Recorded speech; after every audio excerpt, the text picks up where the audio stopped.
জামাই ষষ্ঠী হলো এমন একটা দিন যে দিনটা পাওয়ার জন্য সমস্ত জামাইরা সারা বছর অপেক্ষা করে থাকে।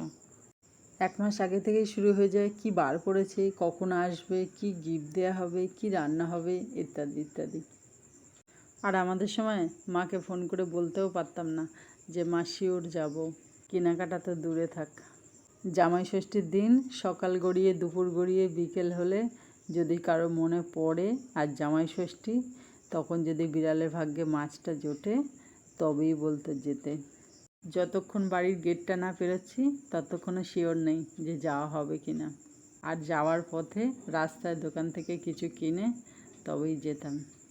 না, এখন আর যাওয়া হয় না, দুঃখও হয় না কিছু, কারণ আমার তো জামাই হয়ে গেছে, আমার বাড়িতেই তো এখন আসবে। তবে হ্যাঁ, আমি আমার জামাইকে বলে দিই তাড়াতাড়ি আসবে, কিন্তু আমি কিন্তু উপোস করে থাকতে পারবো না বেশিক্ষণ।